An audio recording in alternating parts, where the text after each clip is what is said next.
Donc voilà, on a affaire à deux paragraphes qui utilisent un style. Pour modifier, pour faire des tests, on va le faire par le style. Donc je vais pas aller dans la palette paragraphes ou dans la palette caractères modifier les choses.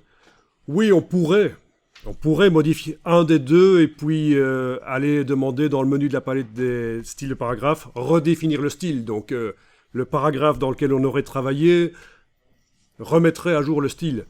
Mais non, ici, je ne vais pas jouer avec la modification manuelle locale du texte. Donc je clique à côté de tout, à côté de la page, rien n'est sélectionné. Je double-clique sur titre de second niveau version 4.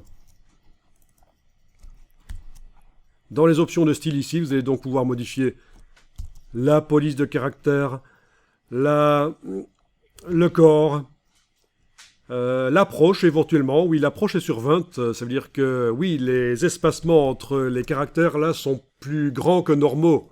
Ça donne un style. Mais vous pourriez aussi modifier ça. C'est l'approche globale des caractères. L'approche de groupe, comme on appelle ça en typographie. Vous pourriez aller modifier aussi, oui, l'interlignage, oui, je l'ai peut-être dit. Aussi, dans les formats de caractères avancés, le décalage vertical,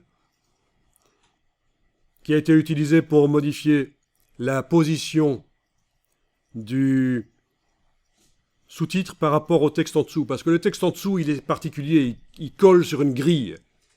Il colle sur une grille pour que le corps du texte, il est réglé pour coller sur une grille, qu'on appelle la grille de ligne de base, pour que d'une ligne à l'autre, dans des colonnes qui sont l'une en face de l'autre, elles ne soient pas décalées, elles soient dans le prolongement l'une de l'autre, c'est plus professionnel. Normalement, ça ne marche pas comme ça. À partir du moment où vous insérez des titres qui ont certaines dimensions, ils commencent à tout décaler d'une colonne à l'autre, vous ne savez pas les lignes l'une en face de l'autre. Donc je vous le dis, le style corps du texte body nouveau est réglé pour que le texte colle sur la grille de ligne de base. Et de ce fait, pour arriver à positionner comme on veut le titre par rapport au texte, on a dû ici jouer sur le décalage vertical. Vous allez pouvoir aussi jouer sur le retrait espacement, oui, éventuellement, l'espace après le paragraphe, avec la case aperçue cochée. Voilà, si on augmente, je suis passé de 3 à 6 mm à un certain moment. D'un coup, le texte s'est abaissé. Le texte d'après le titre s'est abaissé. Parce que il est obligé de coller sur les lignes de la grille de ligne de base. Donc c'est pour ça que ici, je vais repasser à 5 mm, il n'y a rien qui change. Si, ça change quand on passe à 5 mm. Par contre, une fois qu'on est à 5, si on passe à 4, 3, non, ça ne change pas. Si je suis à 6, je passe à 7, ça ne change pas partout. Voilà. C'est pour ça que ça a l'air parfois de ne pas fonctionner quand on modifie ça. L'espace après paragraphe. C'est parce qu'il y a une contrainte sur le corps du texte.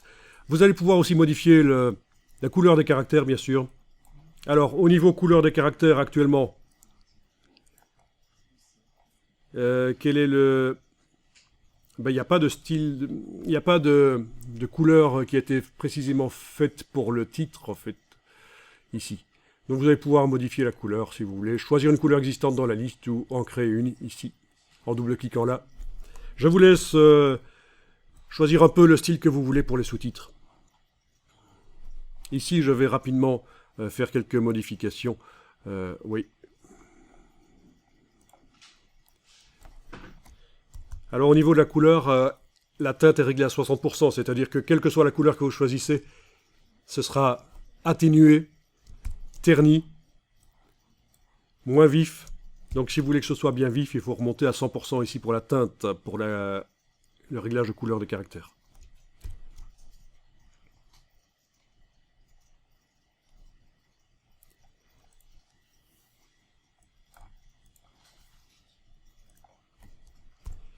Au niveau de la police, si vous connaissez le nom de la police, vous commencez par la taper.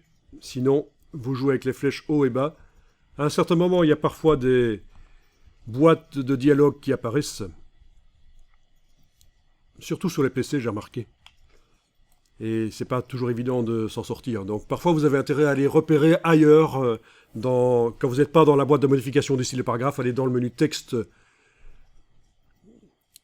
dans la palette de caractères par exemple, aller repérer la police qui vous intéresse parce qu'on a une prévisualisation de la police dans le menu des polices. Et là, une fois que vous connaissez le nom, vous tapez le nom ici.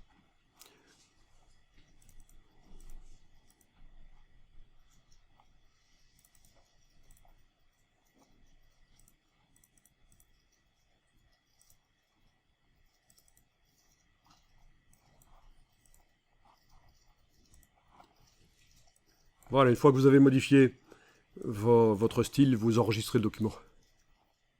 Sous un nouveau nom, 219 ici.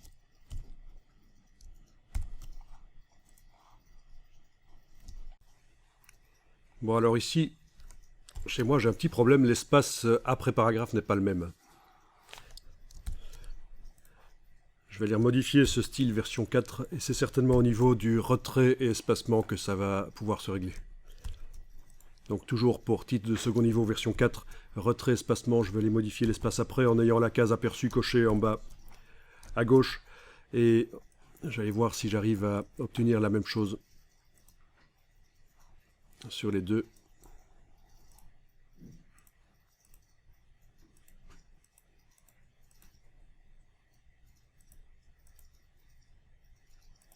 Non, c'est pas évident.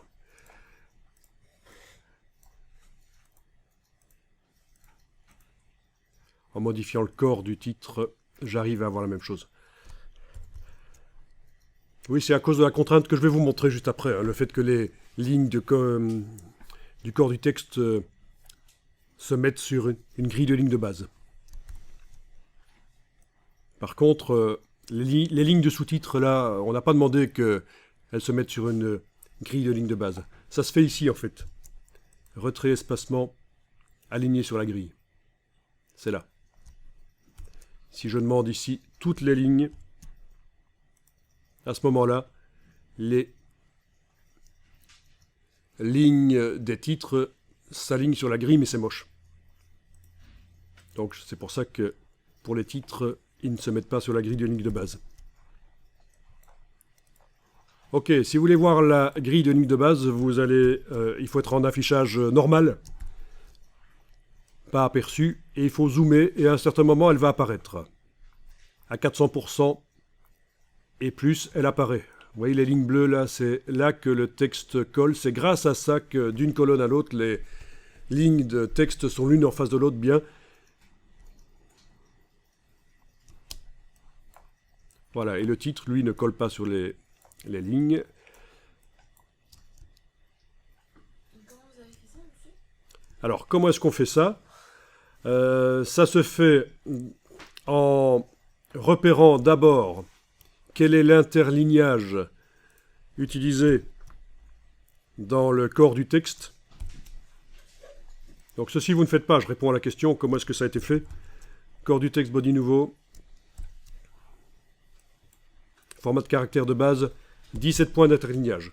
Une fois que vous avez repéré l'interlignage, que vous avez choisi, vous avez mis au point un corps de texte, vous avez choisi un certain interlignage, vous le notez celui que vous avez choisi, et il faut aller dans les préférences de InDesign, les préférences grille, et aller mettre ici, pour grille de ligne de base, le même pas, 17. Comme ça on synchronise les lignes bleues, là, la grille de ligne de base, ont le même espacement que l'interlignage du texte. Et dans le style de paragraphe, corps du texte body nouveau,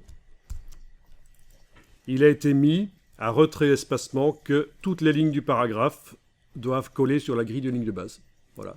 Donc ça répond à la question, comment est-ce que ça a été fait ? Voilà, voilà. Donc c'est ce qui fait la différence petit à petit. À force d'ajouter des détails qui ont l'air un peu débiles comme ça, pris séparément, vraiment des détails de perfectionniste, mais à force de les additionner dans un document, on arrive à s'éloigner petit à petit d'un document Word et à obtenir un truc qui visuellement va être plus valable. Alors enregistrez le document une fois que vous avez fait ça. 220 ici. Voilà, comme ça on garde la trace de ce que vous avez fait. Et vu que vous êtes débutant, si jamais vous foirez, vous aurez au moins la version d'avant rapidement. Avec peu de différence avec la version sur laquelle vous êtes en train de travailler. C'est ça l'idée, d'enregistrer aussi régulièrement sous un nom différent. Bien entendu, en situation de production normale, on n'enregistre pas comme ça toutes les 3 minutes. Hein. On est d'accord.